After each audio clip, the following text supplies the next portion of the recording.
Hello, welcome, and thank you for joining Developmental Disabilities Opportunities for All. Northeast Delta Human Services Authority is led by Dr. Montez A. Sizer, Executive Director. Collectively, we are all directed by our vision, mission, and tenets. Our vision: to build a unified Northeast Louisiana where individuals are thriving and reaching their full human potential. Our mission: to serve as a catalyst for individuals with mental health, developmental disabilities, and addictive disorders. And our tenets that guide our actions: greater access to services, excellent customer service, and quality, competent care. Again, welcome to Developmental Disabilities Opportunities for All with Jennifer Purvis, Director of Developmental Disability Services. Good morning, I'm Jennifer Purvis, the Director of Developmental Disability Services here at Northeast Delta. I'm so happy that you've joined us today so that we could share information with you about the various programs and services offered through our unit.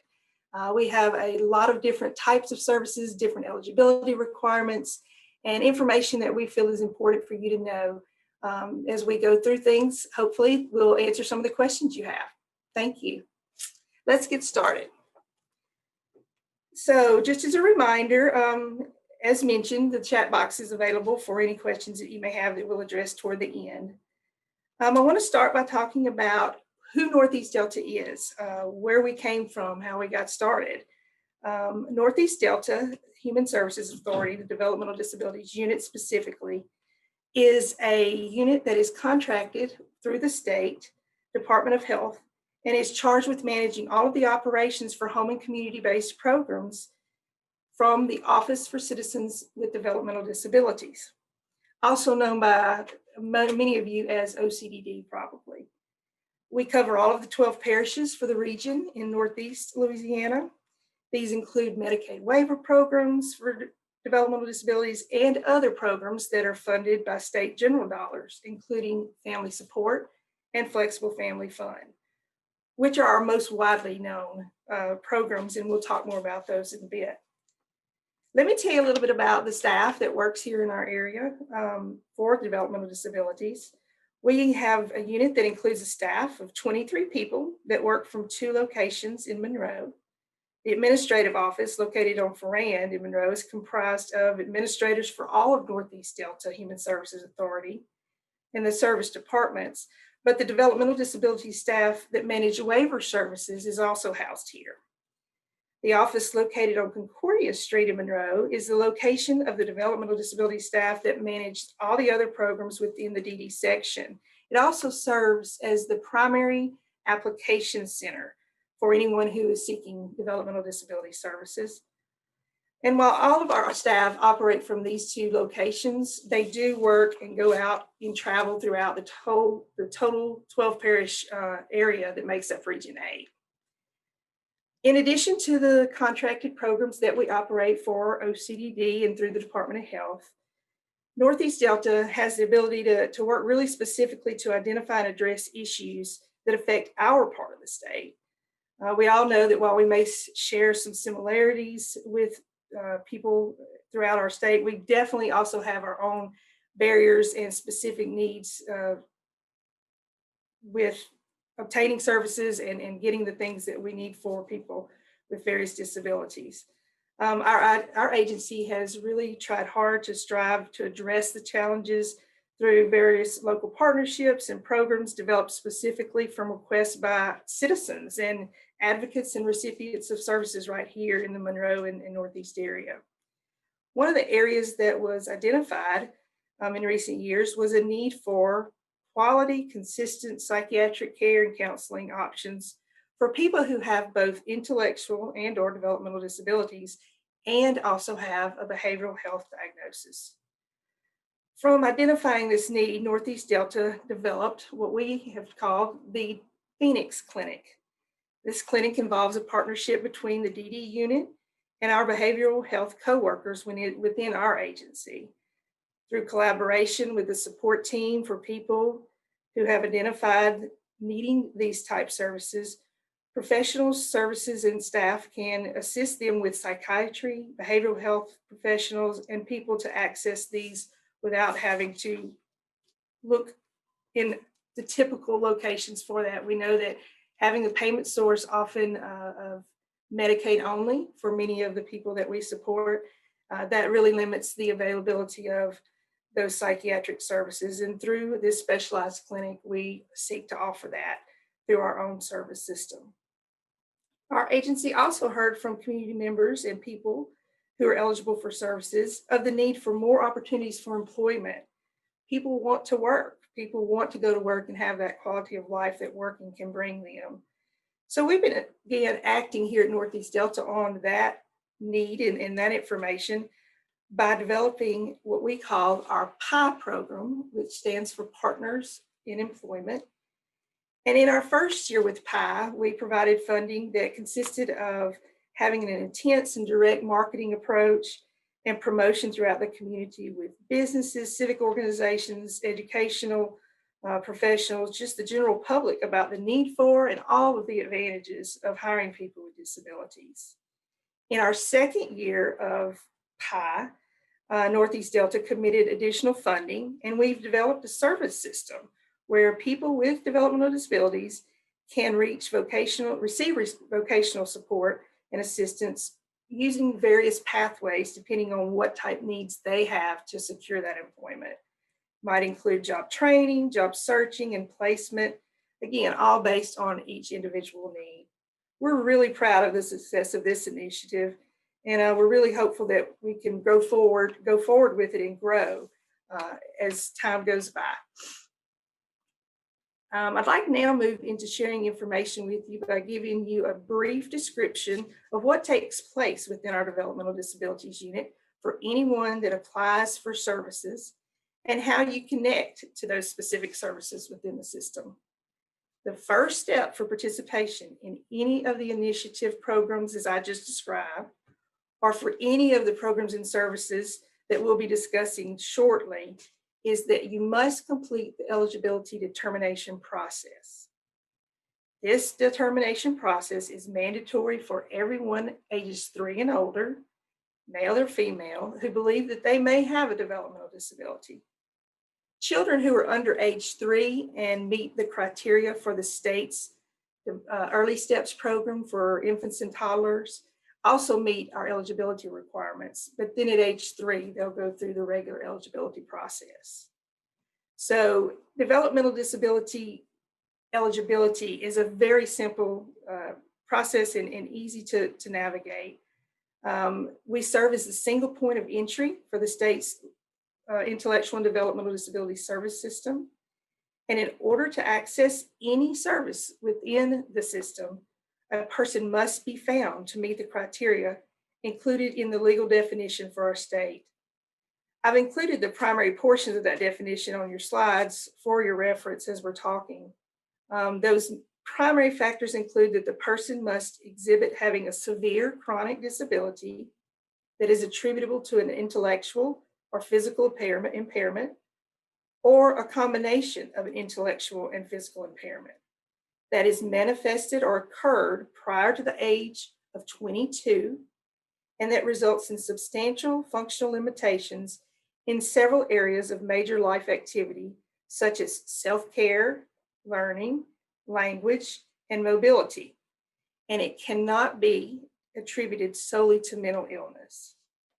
Again, this is not the complete definition that is available online, but for our time today, I wanted to share the primary components of what's required. It's important to understand that a person who applies must meet all of the criteria as described in the definition, and not just one part or a couple of parts.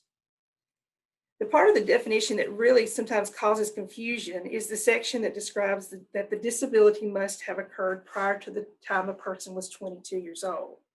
To help clarify that just a little bit more, I want to give you a couple of examples. This doesn't mean that a person who may come to us and is over 22 years of age, who has a disability, can't apply for services. Any person over age 3 may apply. The significance is the age of the onset. An example would be a person who's currently maybe 25 years old and applies for eligibility into the system. They have documented evidence of being diagnosed with cerebral palsy, say at 2 years of age. They would meet the component of the age criteria because they were 2 years old when this disability occurred, even though they're 25 now. So we would work with them and to make sure that the eligibility criteria of the other parts of the definition would be met.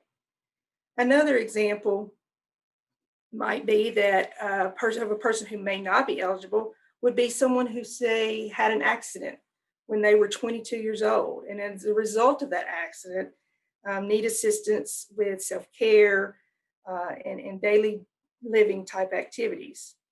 This person could meet the requirements of the need for services, but because the accident happened when they were already 22 years old, they would need to be referred to the more appropriate service setting, which is for adult onset disabilities, through a sister agency of the Office for Aging and Adult Services, and we would assist with that referral. Hopefully that helps clarify just a little bit that we will accept a call from anyone who of any age, and the burden of proof is on that person that is applying, but we will work with them to establish when the disability occurred to see that it meets criteria. Our Developmental Disabilities Unit accepts referrals from any source. We get calls and emails pretty consistently from professional agencies, schools, parents, other family members, neighbors down the street, pretty much all over. We'll take down the necessary information, but we will have to, of course, make contact with that applicant and or their legal representative to make sure we have their consent to proceed through the application, as we'll need their cooperation, and it's completely voluntary for them to do so. The eligibility process includes an assignment of each applicant to one of our staff in our entry unit.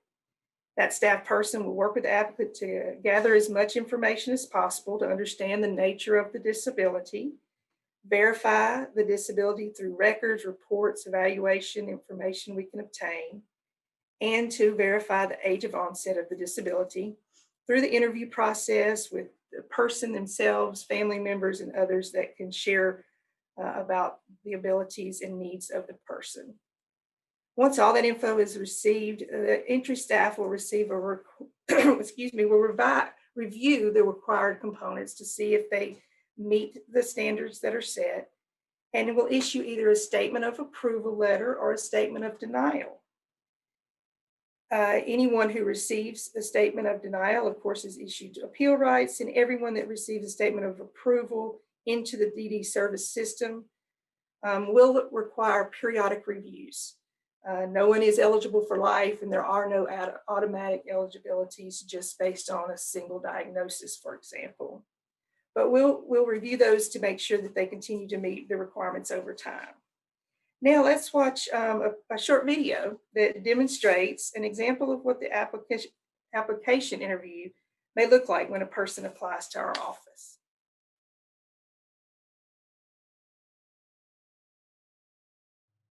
Hello, Miss Little, and thank you so much for keeping this scheduled appointment today.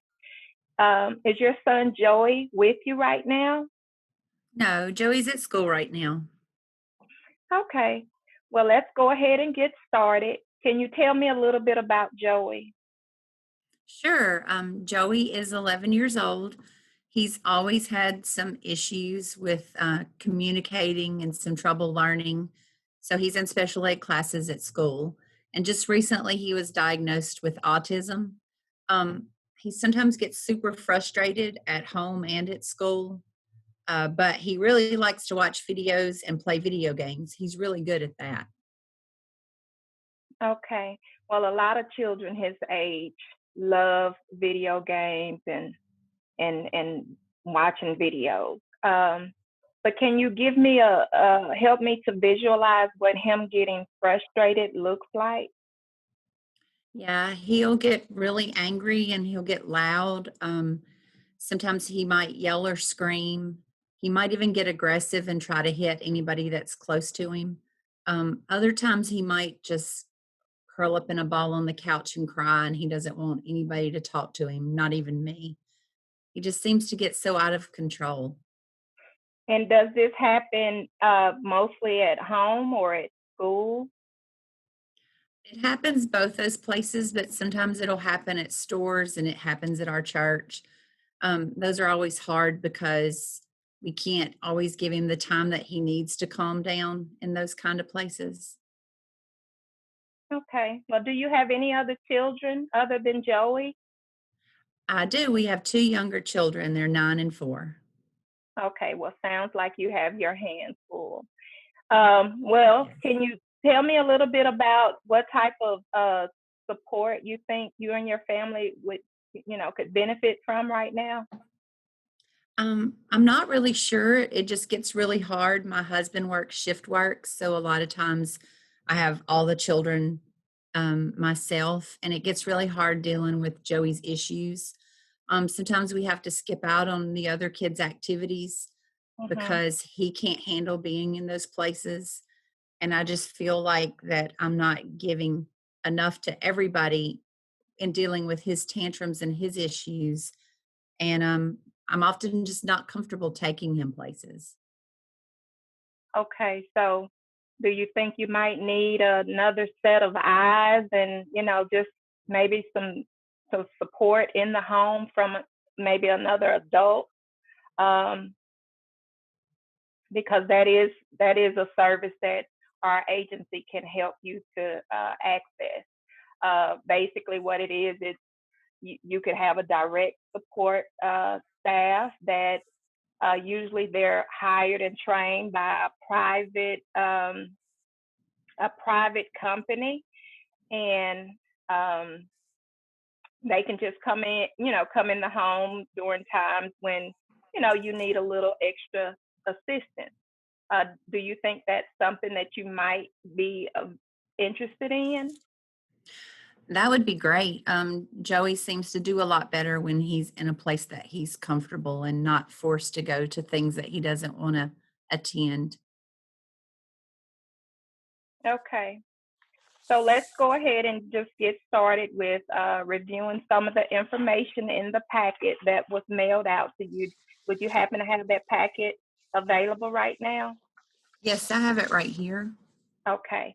Well, the first thing that I want to go over is that EPSDT fact sheet, because basically EPSDT, that's a Medicaid program for Medicaid eligible children under the age of 21.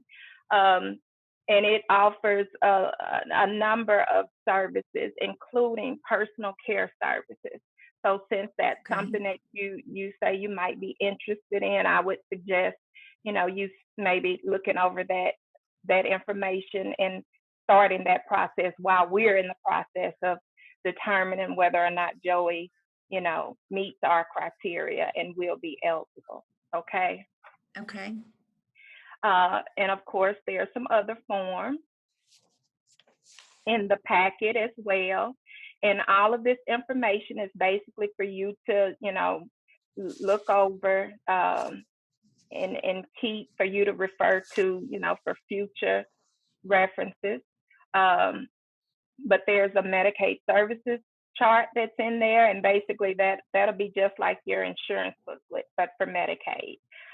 Also, there's a copy of our privacy practices and rights, and a number of other forms are included as well, and they are all for you to keep. So do you have any questions about any of the information that we just went over in the packet? Not right now. I think I understand everything. Okay, great. So now let's review all the forms that you'll need to fill out and sign and date for today's date and return back to me in that enclosed envelope. And those forms include the acknowledgement of receipt of our privacy practices, our rights, the Medicaid services chart, and then a request for participation form. There's a voters registration declaration form, a voters registration application, there's also a core interview questionnaire that's 7 pages that need to be filled out the best you can. The Okay. questions that you don't know, just, skip them and don't, just do your best with that packet of information. And just Okay. make sure everything gets signed and dated and returned back to me as quickly as you can, because I will need that information in order to complete this process. Okay. So now that we're all done with all the forms, I just need to complete an ICAP assessment. And basically this assessment is where I'm going to ask a lot of questions about things Joey can and cannot do. And basically this assessment helps us to better understand what Joey's needs are, okay? So it just helps Okay. us to identify the areas where he may be limited and needs additional support. Okay. And here's the ICAP assessment. This is the booklet that we will be filling out. Okay. So, we're all done with the ICAP assessment, and you did great. Thank you. So the next step is for us to, complete the application by making sure that Joey meets our eligibility criteria as defined by law. And once a decision is made, you'll receive a statement of approval letter in the mail. And then if Joey is approved, then we can go ahead and connect you with a support coordinator, and they can work with you on seeing what other services may be available for Joey. But I think that covers everything for now. But if you have any questions, just let me know. Do you have any questions for me right now? No, I think everything you told me was pretty clear, and I have your number, so I'll just give you a call if anything comes up. Okay, well, great. Well, you stay safe and please enjoy the rest of your day. Thank you. You do the same. All right, thanks. I hope that was helpful in giving you an idea of what that interaction may look like if you were to apply or someone you know. It's very important to understand that in order to apply or receive any of the individual program services managed by the Northeast Delta Human Services Authority DD unit, a person must have that statement of approval. The receipt of the statement of approval does not mean that a person now has, for example, a Medicaid waiver opportunity, or that they automatically begin to receive any service. This statement only identifies that the criteria has been met and that the person meets that definition of a person with a developmental disability, and they can explore, request, or apply for any specific service or support that they need. Just to restate this and make sure that I'm clear, all the programs require this, but we do have one that's a little special, and we'll talk about it just in a bit. Some people apply to our agency because they need services right away. There are others who may apply to find out if they're eligible in the service system or a later time. Perhaps they don't have a current need, but would like to have established contact with our office for possible future needs for supports. This often happens when possibly family has a young child who things are going okay and they don't really need anything, but they want us to know about them and they want to know that they can reach out to us at a later time. This is always a good idea and advisable, helps us that when services are needed to be able to address those needs more urgently. As we all know, certain things, many things can't be planned, and certainly the unexpected is always around the corner. When a person with a current statement of approval has identified that they need supports and services right away, the person is assigned to a support coordinator within our office to assist and plan for the supports needed.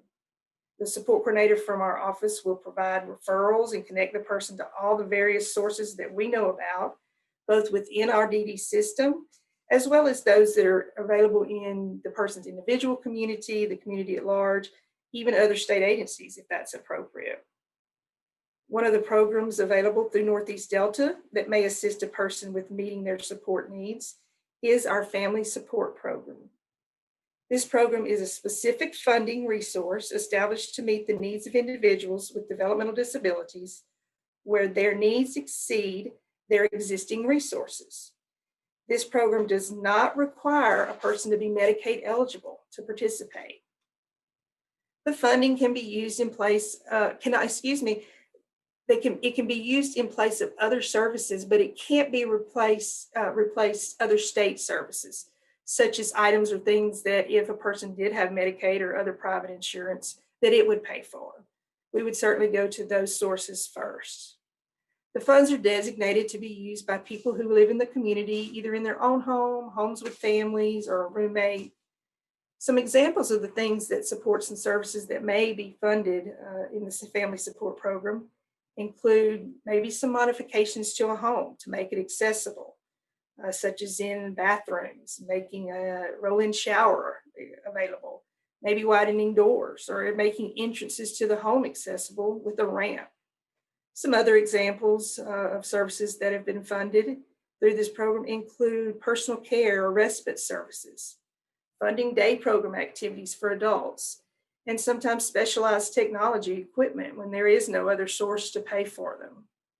Northeast Delta does not provide any of these services directly, but we do allocate funding as we can that may pay for them. The Developmental Disability Unit serves as a management and a funding source in this program. Through the Family Support Program, support coordinator within our agency will work with you to establish what's needed. They'll develop a service plan, talk with you, work with you in preparing required information to request funding, and the request is presented to a committee for review. The committee is comprised of people from both within and outside of the agency, and requests are considered based on the priority of need. Also, available funds from other sources are considered, and we always have to keep in mind the availability of funding for the program. It is a finite amount of money that we receive every year, and that can change depending upon the legislature and what is allocated. Also, our local allocation is based upon the executive director who can decide how much and what money we can utilize for this program. Our agency has been very fortunate in that the DD programs have seen a growth in the funding that has been made available to us, thanks to our executive director, to meet many needs in the last several years in this area. Any of the requests that we do receive will come out with a response from the committee that will be either that the request was funded in whole, in part, or it could be pended depending on needing some additional information. We also can deny any requests, and those rights for appeal are given at that time.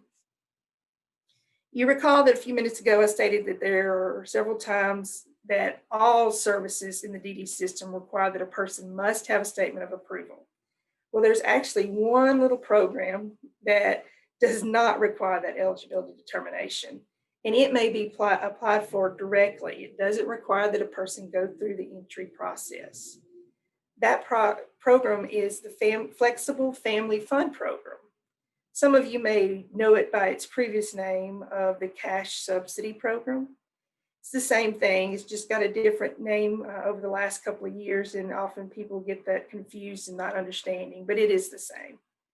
It's a part of the Family Support Program and is available to eligible children ages 0 to 18 with severe disabilities, providing a monthly cash stipend. Through separate legislation specific to this program, there are detailed criteria that must be met for a child applying to receive the stipend. Northeast Delta staff will assist you in applying for the program and will make a determination of eligibility using that criteria based on information we receive from an interview with the family and from the school system.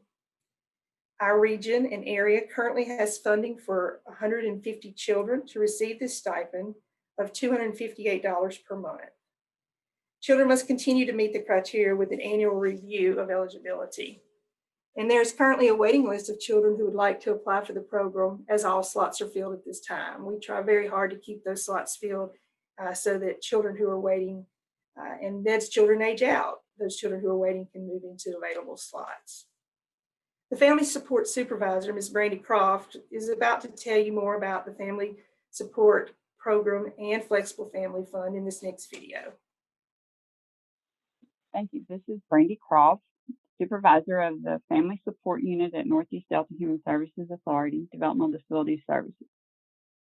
We have the Flexible Family Fund, which is a monthly stipend of $258 a month. It's 150 active slots for children up to 18 years of age with significant disabilities. The Flexible Family Fund has its own policy and eligibility criteria. A child is not required to complete the Office for Citizens with Developmental Disabilities eligibility process in order to apply for the Flexible Family Fund. The Flexible Family Fund application process is there on your screen. A parent or caregiver may contact our office to request the Flexible Family Fund application. Once we receive the completed application and documentation of the child's qualifying exceptionality back in our office, and the child will be placed on a waiting list. When a slot becomes available for a child to receive the funding, then screenings are completed. The child's determined to be eligible for the Flexible Family Fund, then the parent or caregiver will be required to meet some obligations each year. They are to complete the quarterly monitoring and the annual updates of the application and documentation, and then screening will be completed again each year to ensure that the child continues to meet the eligibility criteria. Okay, we have another program in the Family Support Unit that we call the Individual and Family Support. This program is for people of all ages, 0 to 3 years. A child that's receiving early step services may receive assistance through our unit, and anyone over the age of 3, as long as they have a current statement of approval, may receive assistance through our unit. So we try to assist people and families with connecting with resources in the community. So we may refer them to some resources such as the Community Support Team, EPSDT for children. This is a service for children up to age 21. Long-term personal care services through the Office of Aging and Adult Services for people 21 and older. Families Helping Families, 211, for the Traumatic Brain Injury Spinal Cord Injury Fund. So those are just some resources we frequently refer people to for assistance. If a person is not able to find a resource in the community to meet their need, then a support coordinator in our unit would complete a plan of support with the individual and their family or other persons that are involved in their life. And they put together the information in that plan, giving some historical information about the present and what their current needs are. So their personal outcome goals are addressed in that plan. Some examples of some services that a person may request assistance with: that there's home and vehicle modifications for accessibility, equipment, devices, dental services, medical or incontinence supplies, personal care attendant services. These services can be provided in the home to assist the person with their daily living needs or in the community. Also, we assist with funding for day program services for a person to go and participate in that program with doing activities, socializing, just learning some community skills. As part of that plan of support, a priority level is determined, there are 4 priority levels. 1 is services are needed immediately to prevent the individual from experiencing a crisis. A priority 2 is to prevent a person from potential threat of experiencing a crisis. A priority 3, supports are needed to maintain the individual's current situation.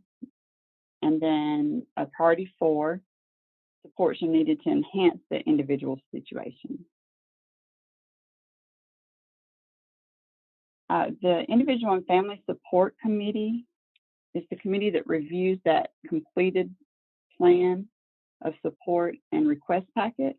So we typically meet weekly, and that committee consists of the family support supervisor, the staff or support coordinator that's presenting the request on the individual's behalf, a staff from the waiver unit, a member from the community with a disability, or a parent or family member of a person who has received individual and family support funding assistance in the past, and the Developmental Disabilities director as part of that committee. So once it's reviewed, there are several different recommendations that can be made, such as approving the funding in whole, approving the funding in part, or we may defer it because we do not have sufficient information to make a decision. So we may request additional information from the family or other persons who are involved in that person's life, or we may deny the request if it does not meet our policy guidelines. And at that point, the person will be informed of their appeal rights, and if they need assistance in making an appeal, then our staff will assist that person. So we have a couple of forms of payment. Once a person is approved funding through our unit, then they may utilize the cost reimbursement agreement contract for payment, which is created for that fiscal year for ongoing and one-time services. So we manage the expenditures and the billing, and we send the billing to our payment management agency, and then that payment management agency would send out the payment. We also have the crisis funding, which is a Families Helping Families contract. And then the payments, this is for payments that are needed urgently or prior to the services being completed, such as dental services. So this is just a faster form of payment. 2 other things I want to mention is the individual and family support coordinators may assist a person who is in need of a screening or urgency of need. Everyone on the request for services registry completes this initial screening, but there are times when a person's situation changes and we need to request a rescreening. If the person is determined to have a high level of need, then this may result in a waiver offer. And at that point, if a person has been provided individual and family support funding, then those funds would typically end once the person is certified. The Individual and Family Support Unit also assists people with seeking residential placement. This, of course, is always the last resort, because our main goal of the Family Support Unit is to assist people to remain in the community in their homes. So, but our main goal with the Family Support Unit is to provide the services and assistance to try to prevent a person from institutionalization. So we want them to live their best lives in the community, in their home. I'd now like to tell you a little bit more about the well-known program that we manage here that's probably the most well-known, and that's our Medicaid waiver programs. The waiver programs were applied for by our state and approved by the federal government, the Centers for Medicare and Medicaid, for Louisiana to use our Medicaid money to offer specific additional services to people with developmental disabilities that are paid for with Medicaid funds. These services that Medicaid pays for through the waivers are for people who prefer to live in their own homes or with family and friends versus living in an institutional setting to receive the services and support they need. The services are in addition to the Medicaid state plan services that any Medicaid eligible person can receive. So this is as if it's another layer of services that are available to people who have these opportunities and can assist them in remaining in their homes. To participate in a Medicaid waiver, the person must meet the eligibility requirements for Medicaid, including the financial requirements and the level of need requirements. The person must also, as you know, have a current statement of approval.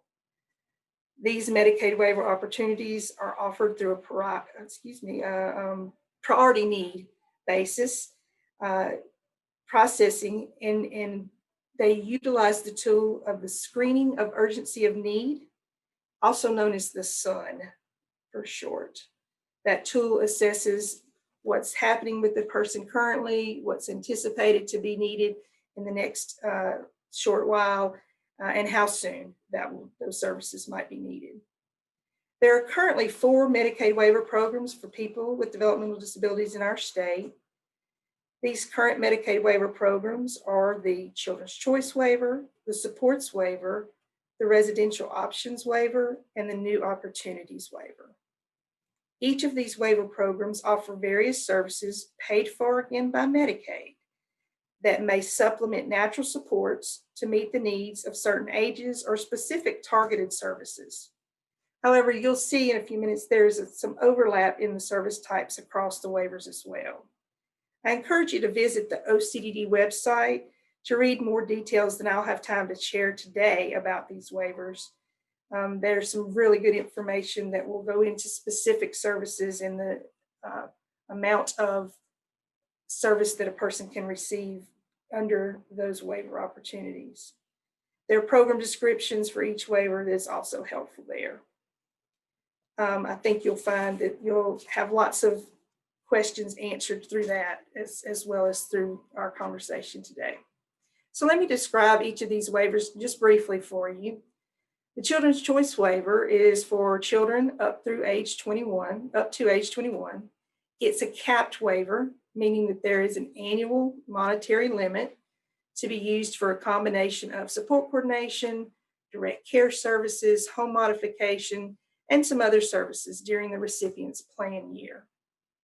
The Supports Waiver was established to primarily meet the needs of adults interested in day activities and employment services.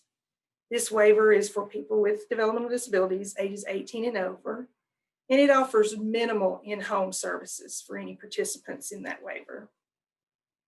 The Residential Options Waiver provides in-home services, some day activity services, and some companion care services for children and adults. This service, the services in this particular waiver are primarily used in coordination with sharing supports and when people have natural supports in place for their day-to-day needs that can supplement those natural supports.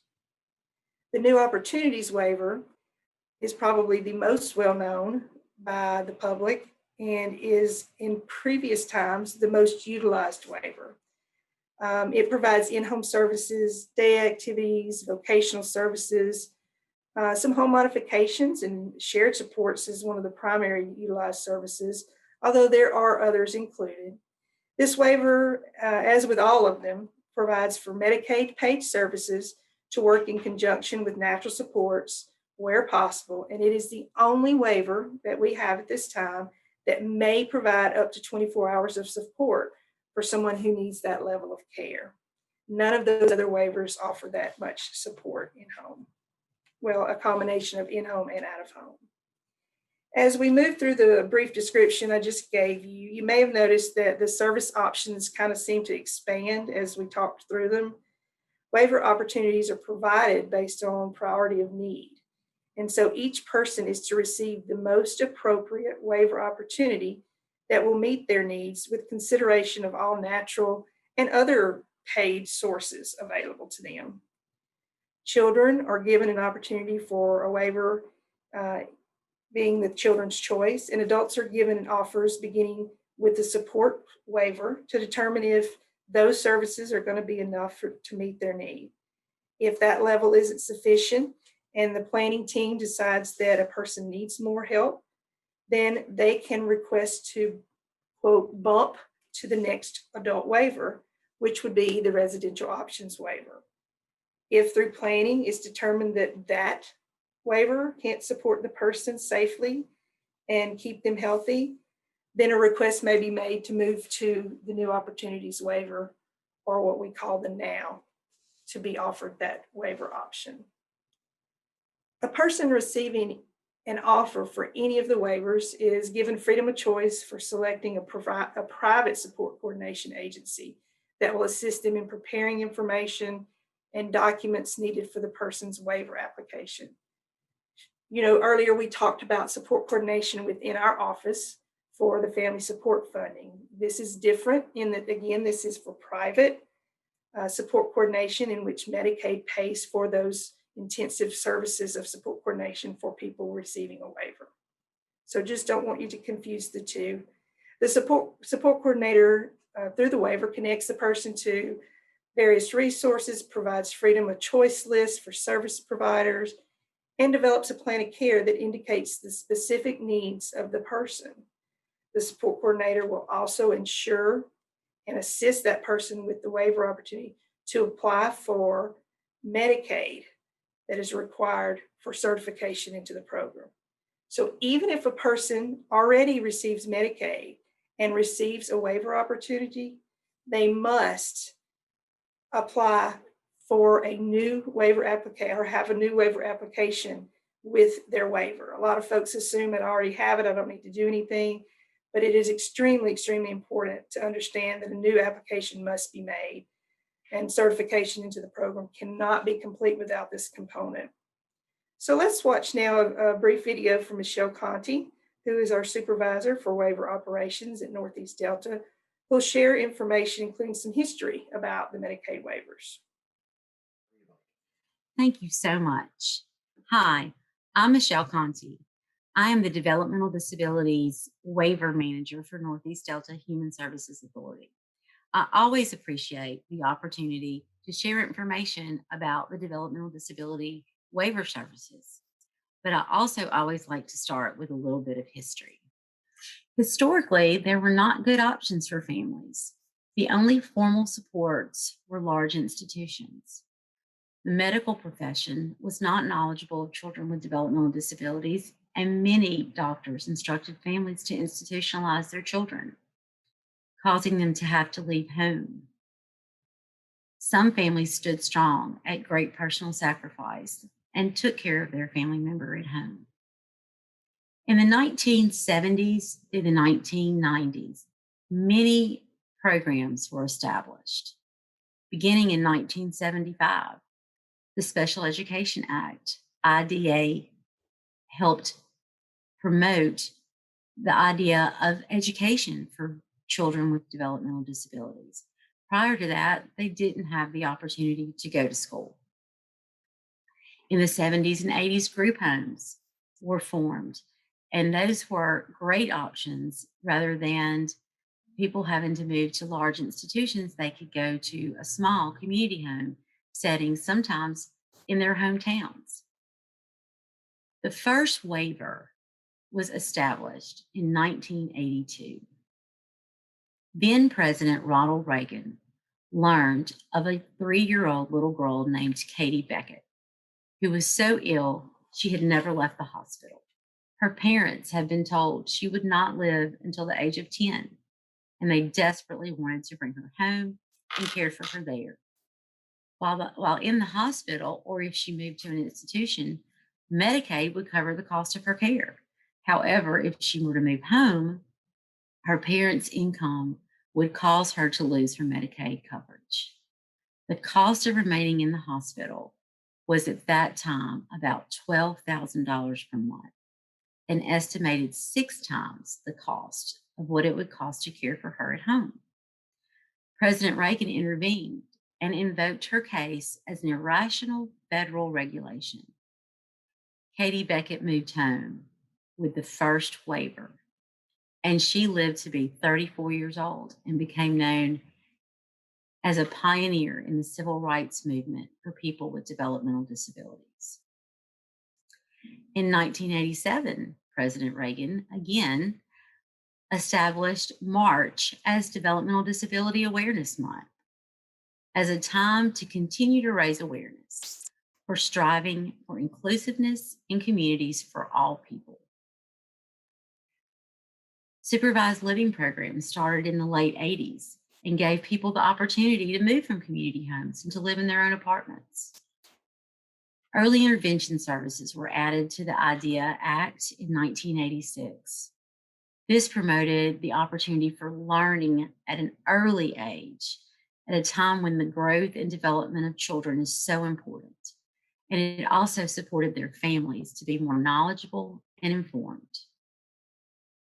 In 1989, Act 378, which is still in place today, was passed to promote more community-based services and, again, choices of where to live, and to focus on people remaining in their communities and being an active part of their families. These are just a few highlights that have shaped the services for people with developmental disabilities. Those of us who've been in the field for a while have seen many changes and growth over the years, but know the future of the developmental disability service system will always be changing and growing to best meet the needs of our society. Now, I've used the word waiver a lot. Let's talk about what that means. Waiver services are designed to support people where they are in their lives, where they're living, where they're going to school, where they're working. What to expect when you get a waiver offer. At this time, we have children's waivers and adult waivers. Our children's waiver is the children's choice, and it is designed to support children living at home with their families. Our adult waivers are a transition into adulthood. We have the supports waiver, which is designed as an employment waiver to help people to find jobs or just have a meaningful day. The residential options waiver is inclusive of the vocational component to help people find work, but also provides some in-home services to help people become more independent, such as learning to cook, balancing a budget, paying bills, or even just getting ready for their day. Our new opportunities waiver provides all those services and is flexible for as little service as someone needs or as much service as they need. The first thing that you'll do when you get a waiver offer is choose a support coordination agency. Your support coordinator's role is to help navigate waiver services. They help educate recipients and their families about what services are available in their community and help them apply for those services. The recipients and the family roles and responsibilities are very important. Cooperation is utmost.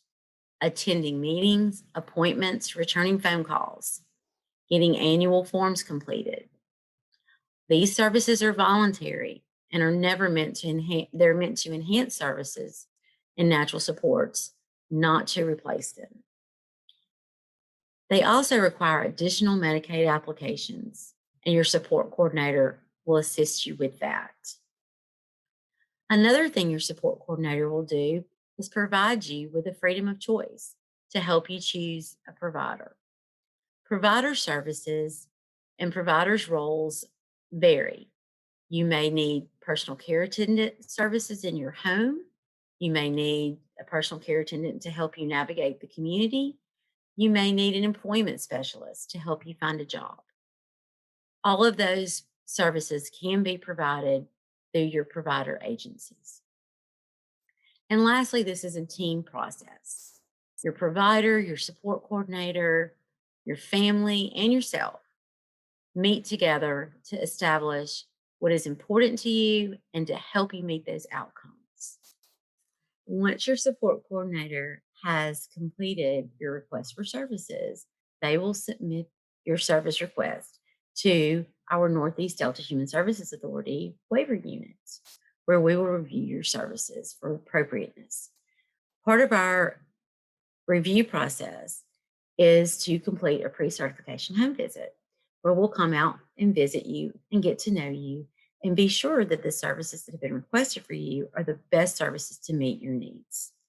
We'll also be involved with reviewing any changes to your services, with approving any additional services, or reviewing annual recertifications, and monitoring your health and safety through your support coordinator and your provider agency.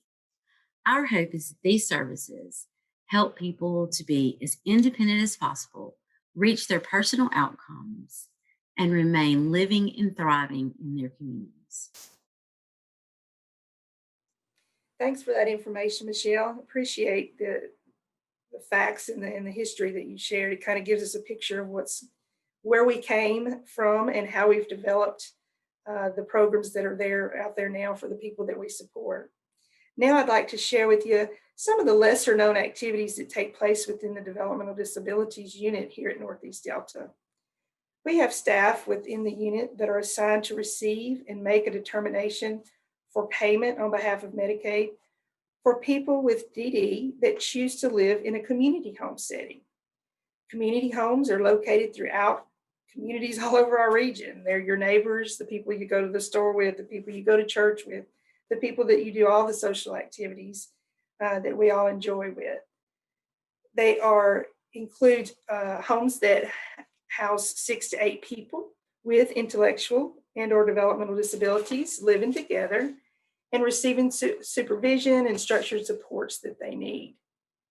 We have approximately 500 community home beds within our region at this time, with multiple provider agencies that privately provide the management of these homes.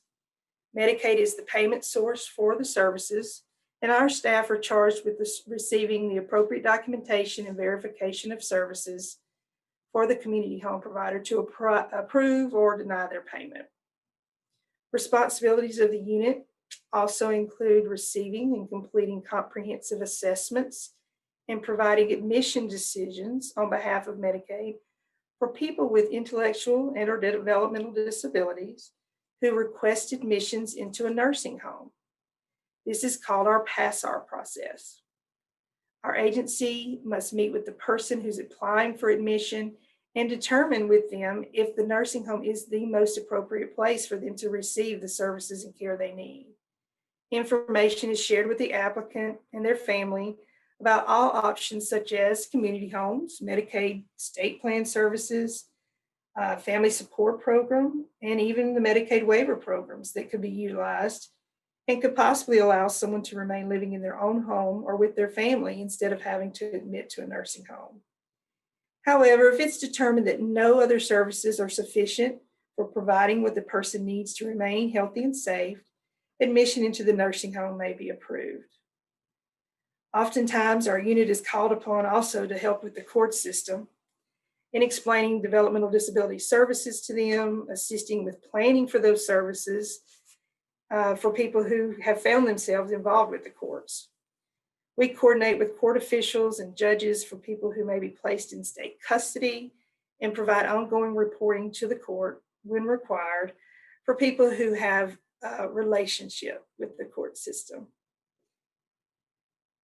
I've given you information today so far about what we do within the DD unit. I hope it's helped you to better understand some of the things that we do and the role that we play in the service system and in what those services are, understanding a little bit about the description of them and some of who might be eligible to receive them. Let me also, though, take a few minutes to describe some services and activities that we're often asked about that we do not provide in the DD unit. Remember, we here at Northeast Delta in the Developmental Disabilities Unit serve primarily as a manager for the operations of the DD programs and as a potential funding source for supports needed by individuals and their family. The Northeast Delta Developmental Disabilities Unit does not provide any direct in-home or community care services. We're not a service provider for any Medicaid service, and we do not employ direct care staff. Another thing is that we do not provide transportation services. We will absolutely do our best to connect you with agencies that may provide transportation and assist with referrals to medical transportation companies, but we do not provide this service directly. Housing. Housing is something else that we know is a significant need for people in our area, particularly people with various disabilities and in our developmental disability service system. But we do not provide housing services. We will always try to assist, again, by providing resource information for any community or state agency or program that may help to provide housing assistance when someone contacts our office. The Northeast Delta Developmental Disabilities Unit also does not have emergency facilities for people with developmental disabilities. We do provide referral and assistance for people who are looking for that level of care in a home, a community home or facility. However, each agency that has these homes is privately owned and operated.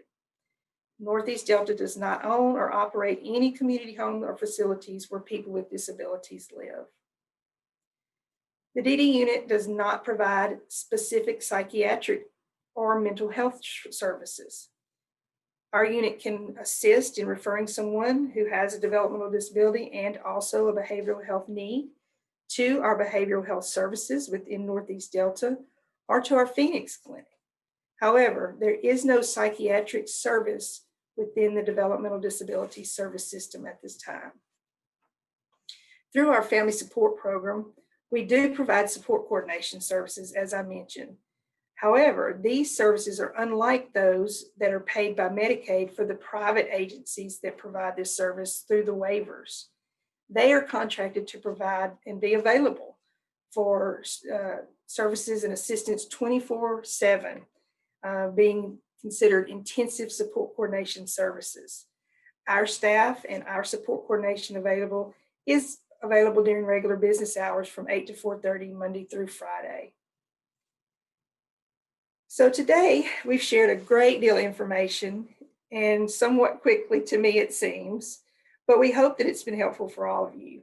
Before we move to answering any questions that you may have shared in the box, let me give some quick questions and answers of who, what, how, and where for you.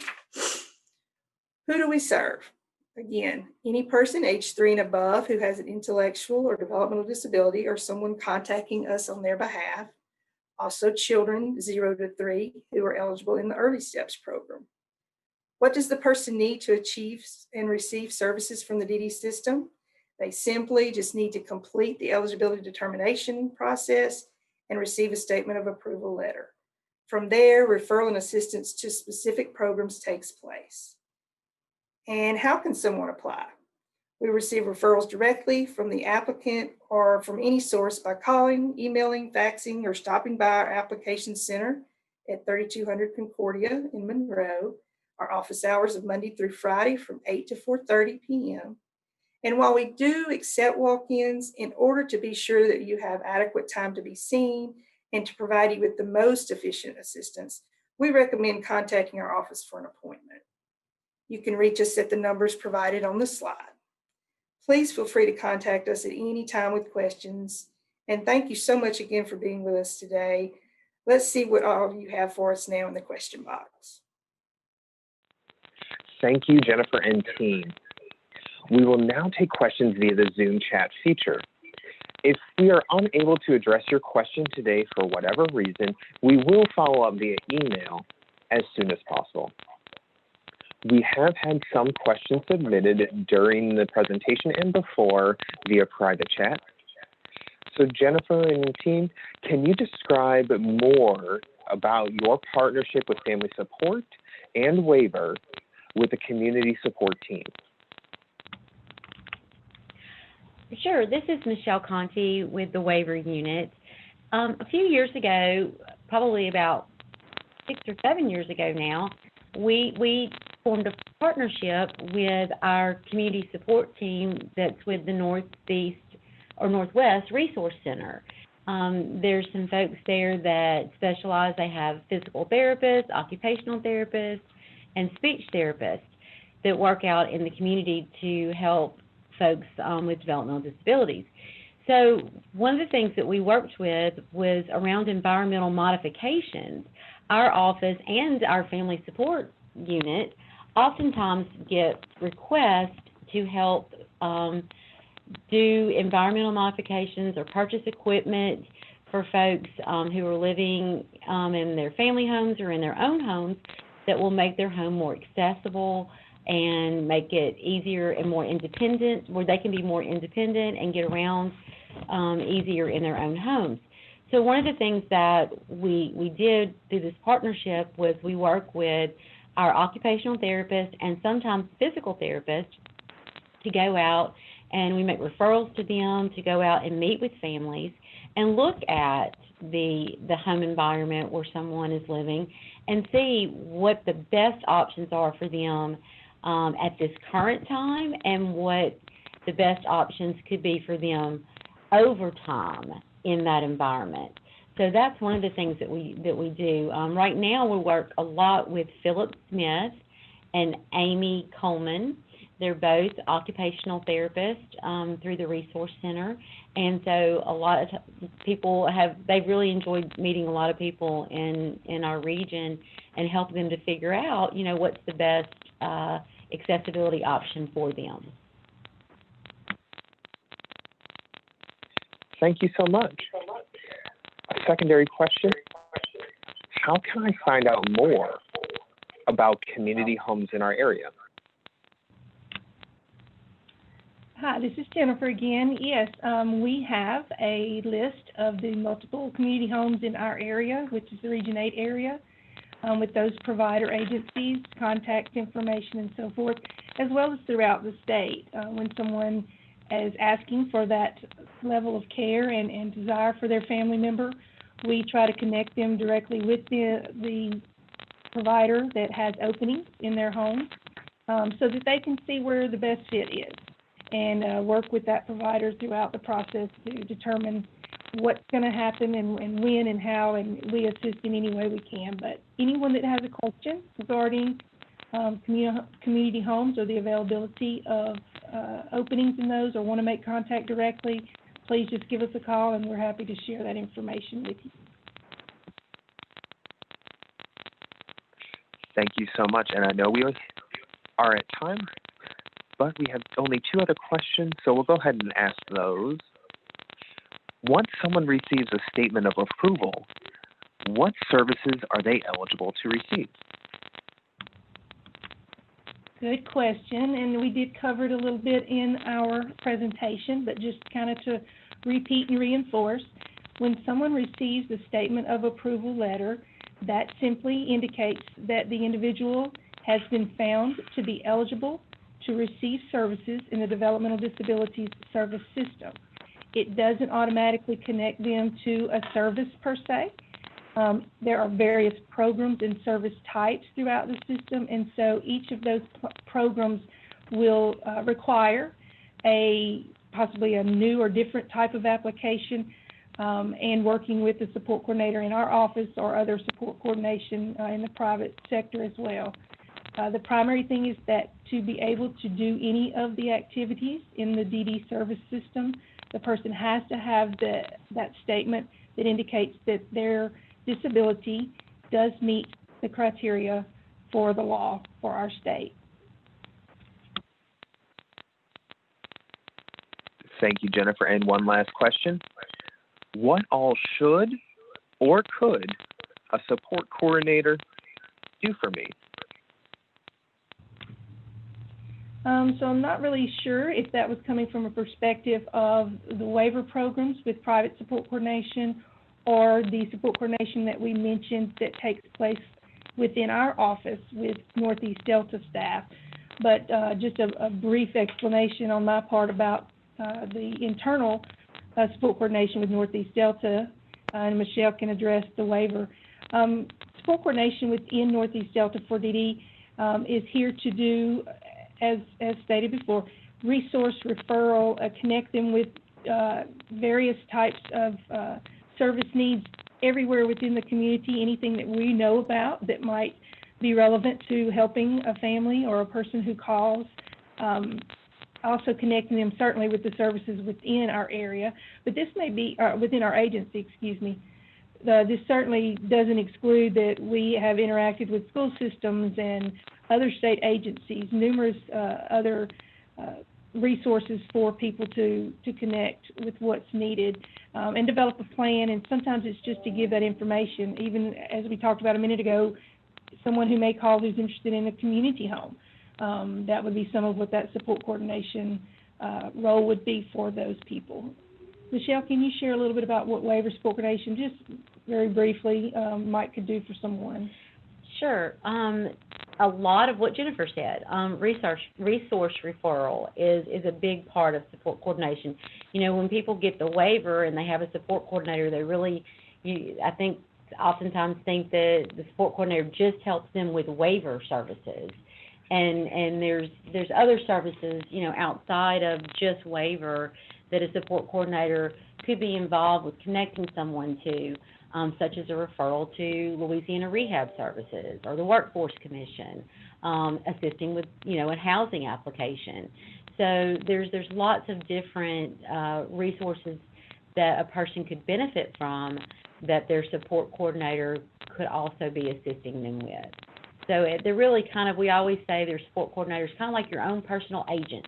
You know, they're out there looking out for you, trying to help you stay connected to everything that's important for the services that you need to be the most successful. Thank you so much, Jennifer, and your entire team.